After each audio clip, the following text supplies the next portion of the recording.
Алматыда шамамен 1 миллион азамат бизнеспен айналысады. Шағын және орта кәсіпті қолдау мен дамыту мақсатында былтыр 53 миллиард теңге бөлінген еді.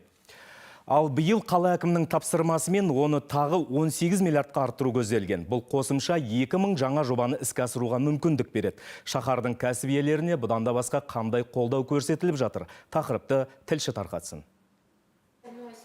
Косметика өндіретін бұл отандық кәсіпорынның іске қосылғанына 1 жыл болған. Мұнда шаш пен дене күтіміне арналған өнімдер дайындалады. 32 адамды жұмыспен қамтып отырған өндіріс орны алғашында бизнесті қолдауға бағытталған бағдарлама шеңберінде қаржыландырылыпты. Сумма инвестиций в данный завод. Кәсіпті бастап зауыттың жұмысын ілгерілету үшін 3 миллиард теңге ақша жұмсалды. Ал оның 463 миллион теңгесін бізге Алматы финанс ұйымы займ ретінде берді. Бұл қаражатқа өзімізге қажет құрылғыларды сатып алдық.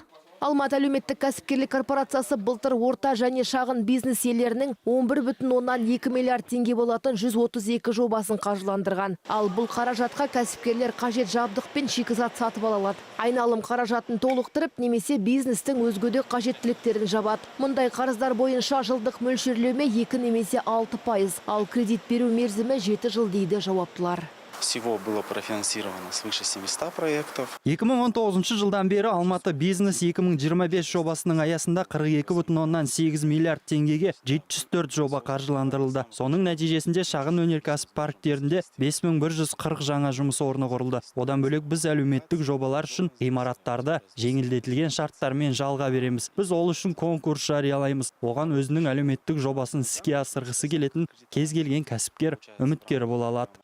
Атамекен ұлттық кәсіпкерлер палатасында да шағын және орта бизнесті қолдау мақсатында бір қатар жоба жүзеге асырылып жатыр. Соның бірі кәсіпкерлерді сервистік қолдау бағдарламасы. Оның аясында бухгалтерлік есептерді тапсыру, бизнес жобалар жасаусында қызметтер көрсетіледі. Одан бөлек 2024 жылы қала әкімінің тапсырмасымен мен кәсіпкер бағдарламасы жүзеге асырылуда. Аталған бағдарламаның аясында бірқатар жәрмеңкелер өткізілген. Аталған жәрмеңкелерге 97 кәсіпкер қатысып, өзінің шығарған өнімдерін сатуға мүмкіндік алған. Сондай-ақ іскерлік байланыс жобасы жүзеге асырылуда. Аталған жоба кәсіпкерлердің шетел кәсіпкерлерімен өзара қарым-қатынасын реттеуге бағытталған. Айта кетейін, елде бизнес иелерінің заң жүзіндегі сұрақтарда жіті қаралады. Мәселен, Атамекен ұлттық кәсіпкерлер палатасы былтырдың өзінде 15 мыңға жуық алматылық кәсіпкердің құқығын қорғаған. Гүлмарал Изатқызы, Ғани Қалуов, Ялкунжан Әшімжанов, Алматы телеарнасы.